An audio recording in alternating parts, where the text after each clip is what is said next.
It's time for From the Short Grass with Trey Schaap, a golf podcast for those who love golf, struggle with golf, and just like to enjoy the outdoors and fellowship with friends, all while chasing a ball around trying to put it in a 4.25-inch diameter hole.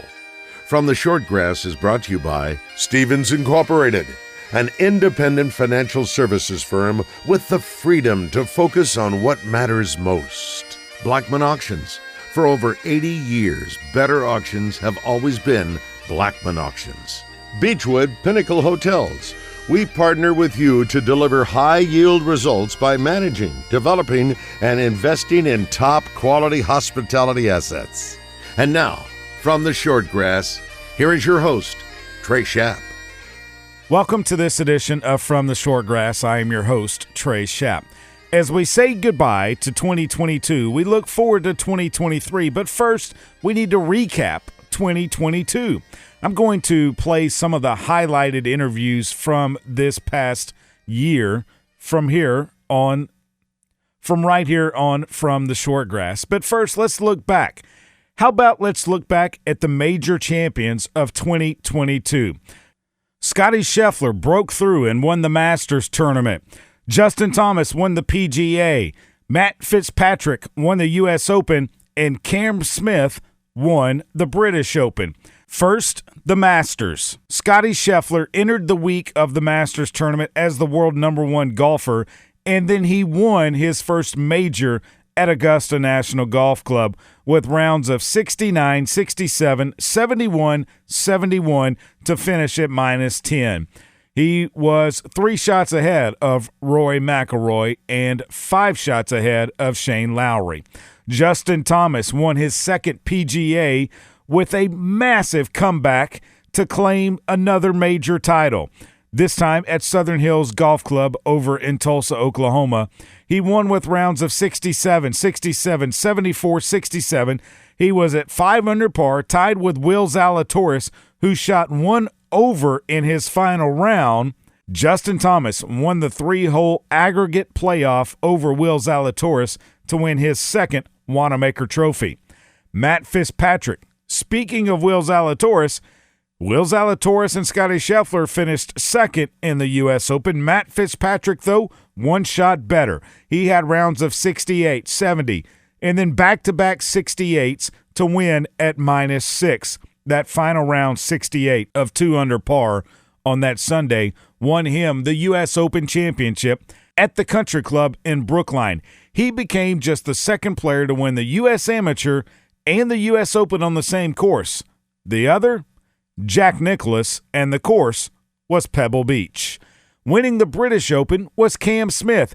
His final round was highlighted by 5 straight birdies on the back 9 when he shocked the golf world to claim the 150th Open title. He had rounds of 67, 64, 73, and 64 in his final round to win by 1 shot over Cameron Young, 2 shots over Rory McIlroy, and Tommy Fleetwood and Victor Hovland finished at -14, 6 shots behind Cameron Smith. Right now, we're going to take a quick break here on From the Short Grass. When we come back, we're going to highlight some of the interviews that we've had over this past year. But first, I want to tell you about Blackman Auctions. Since 1938, better auctions have always been Blackman Auctions. Find them on the web, blackmanauctions.com. One of our great sponsors of From the Short Grass. We're back after this. Stay with us.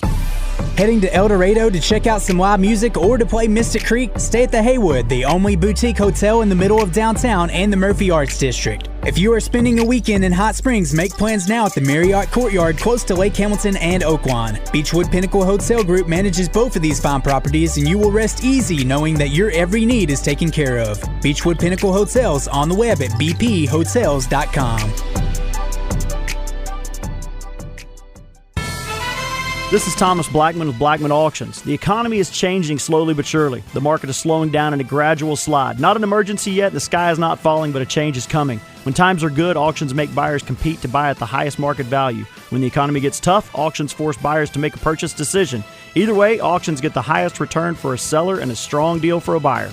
With an experienced auction company, it's a simple process. Go to blackmanauctions.com for more information. Since 1938, better auctions are Blackman Auctions.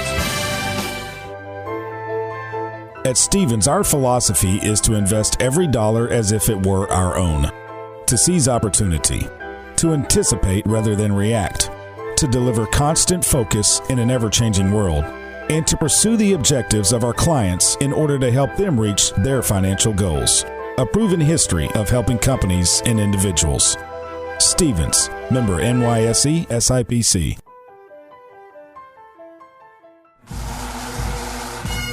Welcome back to this edition of From the Shortgrass. I wanted to highlight just a couple of interviewees that I've had on From the Shortgrass in this past year.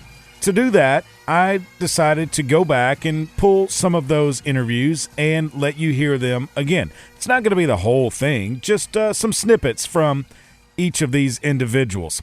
So without further ado, now on the tee, Jimmy Dykes, Glenn Day, Hunter Yurachek, Steve Sullivan, Stacy Lewis, and Austin Greaser. I hope you like these that I've selected. One of my favorite memories of when Joe was in the NBA, I was single at the time, living in their house in Little Rock in the off-season, house sitting for the Kleins. Tough job, but somebody's got to do it. It's a tough job. It wasn't too far from PV. It was a really nice house. But I flew up at the end of the season. Joe and I was going to drive his vehicle home from Boston to Little Rock. Dana and I think maybe Daniel was born at the time. They were going to fly home. So it's going to take us about 2 days. And at the beginning of the second day's drive, I was asleep. And Joe nudged me and said, "Hey, look at that sign." And the sign on the side of the road said French Lick, 7 miles. He's like, "Yep, we're going to spend the night with Larry Bird." I could not believe it. I could not believe it. That was my idol. That was my idol. I mean, he was as big as there was in the game at the time. And we spent a day, a night, and another day playing golf and spent the night in Larry's house. And that was not very many people get to do that. No. They don't. And the amazing thing about that story, Trey, is that was in June because the NBA playoffs were going on. And we were sitting there actually watching the finals that night. The commercial popped up, if you remember, Bird and Jordan had that commercial where they were playing horse off the wall, off the building. Yes. Yes. And I was like, that's you. Like, I'm sitting in your house watching this. But so that was in June. I go back up to Boston probably 6 months later, at the beginning of the next season, to see Joe and spend a couple of days, walk into the Celtics training facility, and Bird's walking down the hall, and he said, "Hey, Jimmy, what's up, man?" So, for him to just remember my name, I thought that was – he didn't have to do that, but it just tells you some more about Larry Bird. So you went total fanboy. Oh, my gosh, yes. I didn't try to hide it. Yeah, it's one of my all-time favorite players. I'm not the only one in that line. All day. Where did that come from? You have to tell me your side of this. Well, it actually came from Mr. Nicholas. And, he was picking on me and everything. Well, then Jim Nance got a hold of it. Oh, boy. And we were playing in Chicago, and Mr. Nicholas and I had played a practice round, and Jim was riding around in a cart. And, of course, golfers are brutal, as you know. We pick on each other hard. And Mr. Nicholas he's no shame to picking on somebody. Everybody was scared to give him a hard time. Well, right. I gave him a hard time back, and that's why we became friends, and I played with him a lot. But Jim heard it. Well, lo and behold, I happened to play good that week. I think I finished like third, and when I was on TV, Nance started it, and boy, Mr. Nicholas just thought it was the funniest thing in the world. And now you've got it on your license plate. Well, here's the deal. I was not fast, okay, and I'm still not fast. I looked in the rules book, and it didn't say you had to be fast. I actually talked to Mr. Nicholas at length about speed of play and how to, because he wasn't quick either. And, he gave me some pointers and stuff, and I've gotten a whole lot better, but I was slow. So I had two choices. Either I could have embraced it at the time, which I did, or I could have tried to fight it, and then I would have just been run over. And, so I just embraced it. You talk earlier about Jennifer. Y'all were dating your first year in Europe, engaged your second year, and then married your third year. Take me back to when you first met Jennifer. It was at Burns Park. Okay. Arkansas Open. I didn't have enough money for a cart, and she was helping Steve behind the desk. Her uncle. Yep. And so I was talking to her, and I talked her out of a free cart. How did you do that? Most expensive free golf cart you've ever had in your whole life, I promise you. How did you do that? We just got to talking and everything, and I think she was dating somebody at the time, and I'd actually met somebody. We didn't go out then, and then later we played a tournament at Belvedere, and I met her down there.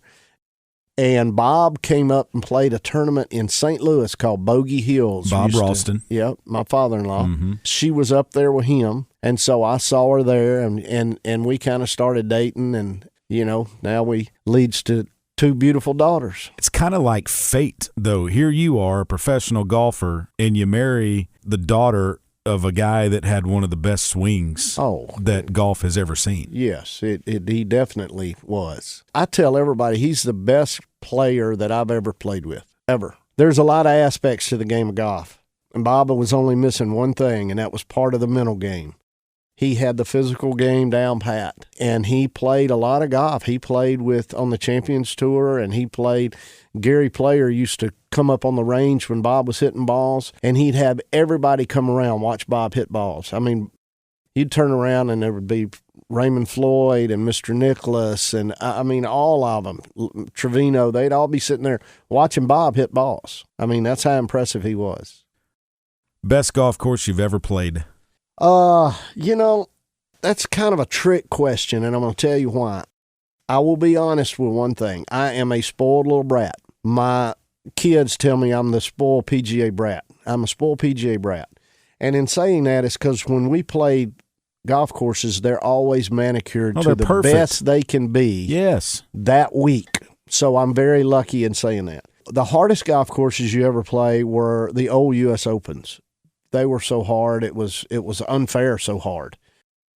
In 99 when Payne Stewart won at Pinehurst, I can remember, I don't know the number of the hole, but it's a dog leg right. Now the kids hit it over the trees and try to drive it, and we used to hit it to the corner. And anyway, I hit a wedge in there 8 feet right of the hole, and I was lagging the putt 1 foot right of the hole to 2-putt, because if I missed the putt and it got left of the hole, it was going to go 70 yards down off the green. Wow. So the U.S. Open was always a mental test. And the golf courses are always perfect. Now, that being said, the most fun you have playing golf is in Ireland, Scotland, and it's all related to the weather. If the wind blows, if the wind doesn't blow, it's not that hard of a golf course. Right. But, St. Andrews, if the wind doesn't blow, the scores are 0. But if the wind blows, it's hard to shoot even par sometimes. When Tiger Woods came on the scene, I bet your eyes lit up.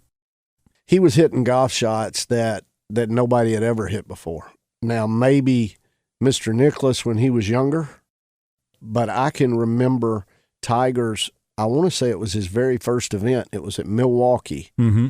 18 was a par 5. Fluff was caddying for him. And he was like 260, 240, 260 out, and it was uphill. This par 5. I couldn't even get there in 2. I don't think I ever got there in 2. And he hit a 2-iron, just sky high, flew it right in the middle of the green, and everybody was just like, oh my gosh. How do you get a 2-iron that high? And those were blades back then, too. Oh, yeah. And, Mr. Nicholas used to do it.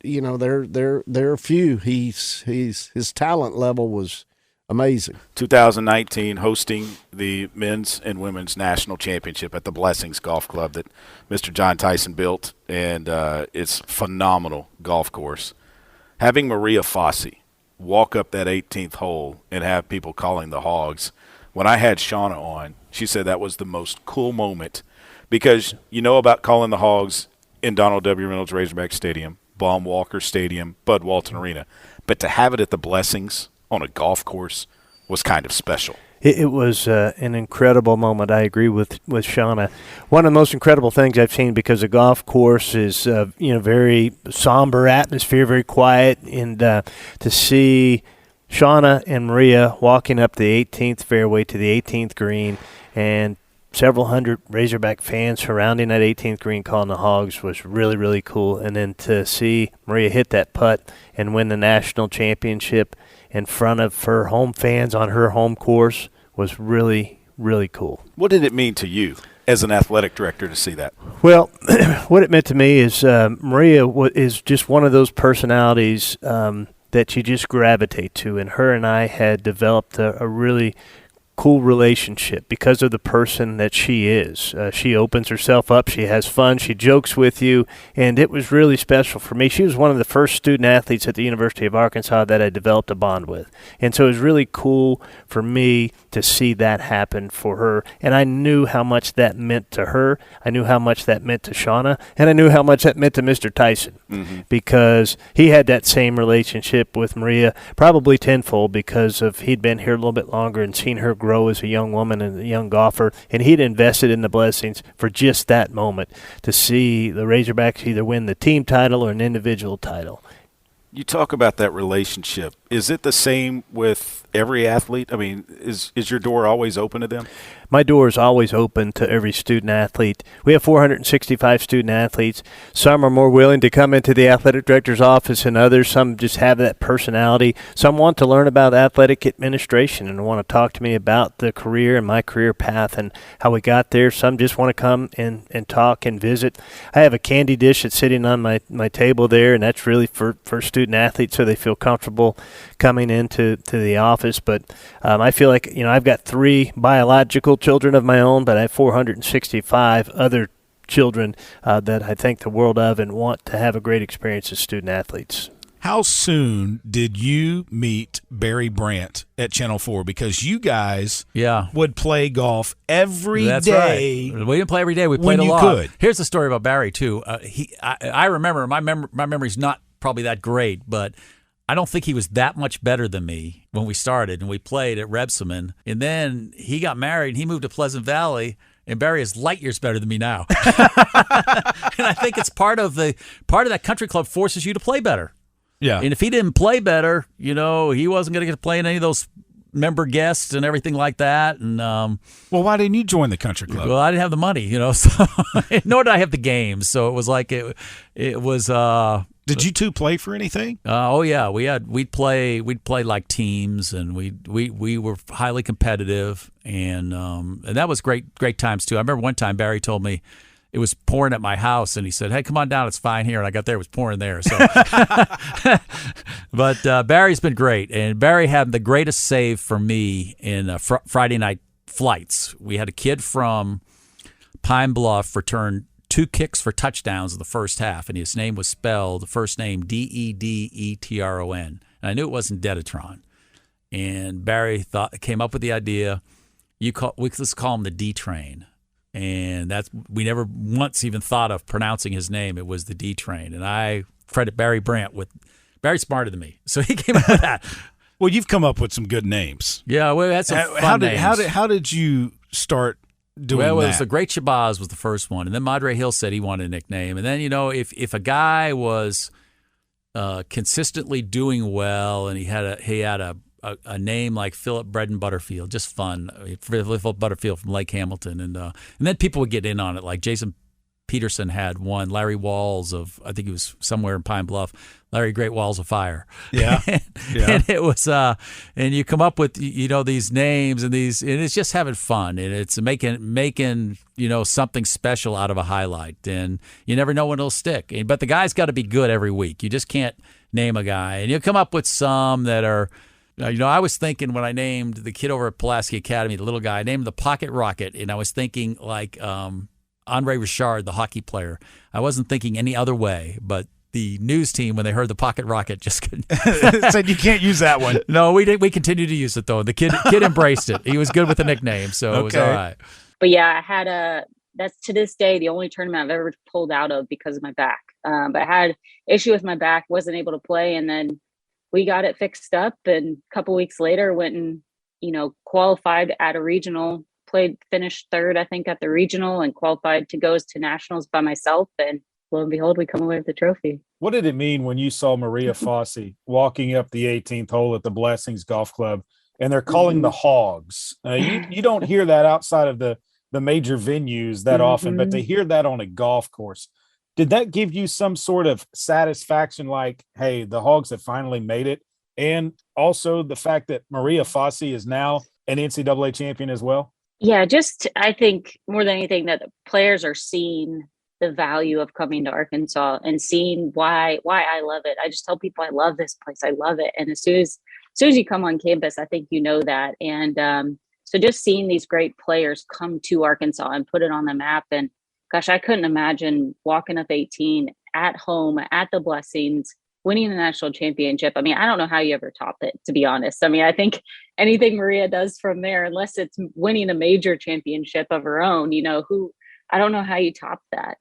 Just what an experience. And, she's been a great, like Gabby too. I mean, they've both been such great ambassadors for the University of Arkansas and continue to try to build a program like I do. Does Hunter Yurachek send you a Christmas card every year? He should, right? Yeah. I mean, my goodness. I got thrown right into the mix of all that. I was going to say, so the chancellor at the time, John Steinmetz, names you to the group that's going to help select the next AD. And lo and behold, Your husband is the golf coach at the University of Houston. And did you have a conversation with, hey, what do you think Hunter would be good for this job? And now look at what Hunter's done at Arkansas. Yeah, I mean, it was I was honored just to be selected to have a voice and have an opinion in that, they wanted, some people from the women's side to make sure they had a say in things. And obviously got to know Hunter through the process. And then the chancellor actually called and said, could you go to this interview with me in Houston? So here I am going to interview my husband's boss. I mean, I was like, this is going to be so weird. This is going to end. I mean, I got requests from the media for, emails and text messages. And luckily they told us in the first place, they said, just do all phone calls, like nothing over email. So I didn't have anything to send anybody, about anything. So it was just such a strange process, just being that he was my husband's boss, but just knowing how much my husband thought of him and how much he loved working for him. I wasn't surprised that he was one of the finalists.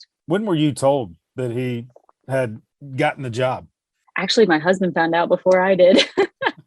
And that's kind of strange. He got a note. Hunter had sent a message out to all the head coaches that, he was obviously moving on. And so I actually found out that way before I found out that he was the final selection. As an Arkansas alum, I mean, you have to have pride in seeing what he's done, not just with, women's golf, men's golf, but the entire athletic department as a whole. I mean, it seems like it is at the top, maybe, that it's ever been. Yeah, I mean, you look at all the sports across the board. I mean, no one, kind of get the feeling that no one's getting lost, and that's how it should be. People should be being taken care of. And I think it's really cool to see the softball and baseball teams both. I mean, softball especially. I mean, they struggled so much for so many years, and the job they're doing is unbelievable. So I mean, I'm not surprised with Hunter. I mean, he did a great job at Houston with a pretty limited budget, and you get to a bigger school, you got a little bit more to work with. And, college athletics is becoming it's more of a business now than it has ever been. So the old coaches moving into the athletic director roles, I don't think you're not going to see it. And if you do see it, it's probably not going to be as successful just because of it's more of a business. Two of your biggest dreams are to play in the Masters and the US Open. And for me to have that chance at 21, I would be 21 when I got there. It was hard to sleep that night for sure. When you got that invitation to Augusta National and the Masters, what went through your mind? I'm not one to cry, show a lot of emotions, but I think I did when that official Augusta letter came through a little bit. It was just maybe a tear or two, but it meant a lot, man. I practice hard, I work hard, and it just felt like a lot of that preparation and practice was kind of, showing some fruit of the labor, I guess, is maybe how I want to say. But it just meant so much. I mean, we all do, all high-end athletes do, I guess, but we give up a lot in our lives to be really good at what we do and to put the extra hours in to be better than the next guy. And, we give up a lot of friend time, we give up a lot of family time probably, and we give up a lot of other stuff we could be doing. And as soon as that envelope came to my mailbox, all the things I'd ever missed out on was worth it, and not that I was doing it for that, but it just kind of was like this is one of the things we've been working for my whole life. And the fact that, I got to open that envelope was just beyond words how special it was. Did the Masters tournament live up to the hype? Yes, 100%. I mean, the players are treated like kings that week, man. It's unbelievable. There's everything's in place for you. Anything you need, they're the workers there. I mean, I don't mean to say this in a bad light, but they pretty much serve you all week. I mean, they are there to cater to you. They're there to make it as good as they can. And, you watch it every year, too, on TV. You know the course so well. So the fact that I was getting to walk Augusta's fairways at the same time as Tiger, I mean, it was just unbelievable. And I have so many memories that's going to live on forever in my head, from that week. If you could take one memory away from that week that just sticks out, what is it? So the second round, I teed off about 2 hours and 2 hours and 20 minutes before Tiger both days. And so both rounds, as I was walking up to 9 green, Tiger was on 1 tee. Oh, and wow. If you've ever been there, they're both back-to-back. So as I'm walking up to 9 green, Tiger's walking off of 1 tee. And, I mean, just a sea of people. Yeah. Right? Like, I can't see Tiger, but I know it's Tiger. Right. And so I had hit it pretty close there. I hit a really, really good shot up the hill to a back pin, probably 10 or 12 feet. And at that time, I'd been playing pretty good. I think this putt was to get me to, I want to say even par for the day, maybe 2 over for the tournament or something like that. And the conditions were tough. So I have this 12-footer, and I make the 12-footer for birdie. And the roar from my birdie putt made Tiger step off his set approach shot on 1. And that is the coolest thing I've probably ever done in golf. Was the roar from my birdie from the spectators around 9 green made Tiger step off his approach shot on number 1. So that's going to live on forever for sure. Did you give it a little fist pump? I think I did. I don't remember. But I remember, kind of hearing the roar a little bit and kind of walking then from 9 to 10 in a tunnel of people kind of, here and there hearing my name kind of yelled and stuff like that. So just such a cool moment, man. Just so cool. I want to thank all of the great guests that we've had on this year, and I want to thank the sponsors as well. And one of those sponsors I need to thank, Beechwood Pinnacle Hotels. Matthew Allen and Blair Allen, the Allen brothers, they know how to manage hotel properties. So if you're looking for a place to stay, go to their website, bphotels.com, find one of their properties that they manage, and book a room. Book a night. You will not be disappointed in your stay at a Beechwood Pinnacle Hotel. One of our great sponsors are From the Shortgrass, Beechwood Pinnacle Hotels. We're back with more From the Shortgrass after this. Stay with us. This is Thomas Blackman of Blackman Auctions. You all know by now I'm not a good golfer, but my son loves the game and he and I have been playing more. I've got my score down to, I've quit playing a scramble on every hole. I'm using the bunker rake much less than I used to, and a lot of the time I hit my drives past the women's tee box. All of my success in golf can directly be tied to me listening to From the Shortgrass. Without it, I would not be the golfer I am today. Trey, you owe me $20 for that. Trey knows golf, I know auctions. Come see us at BlackmanAuctions.com. Since 1938, better auctions are Blackman Auctions. When your travels take you to Bentonville for a meeting with Walmart, a trip to Crystal Bridges, or the Walmart Amp for a concert, make sure you book your stay at one of the top Beechwood Pinnacle Hotel Group properties. Beechwood Pinnacle Hotel Group manages the DoubleTree Suites, an all-suite hotel with tons of meeting space, and the Hilton Garden Inn, which has been newly remodeled rooms throughout the entire property. The best place to stay in Northwest Arkansas is a Beechwood Pinnacle Hotel Group property. Visit them on the web at bphotels.com. That will do it for this edition of From the Shortgrass. Goodbye, 2022. Hello, 2023. Remember, when you find your ball mark on the green, fix it and a couple of more. And I hope to see you in 2023 from the Shortgrass. You've been listening to From the Shortgrass, a weekly podcast dedicated to the game of golf. This has been a presentation of the Buzz Radio Network.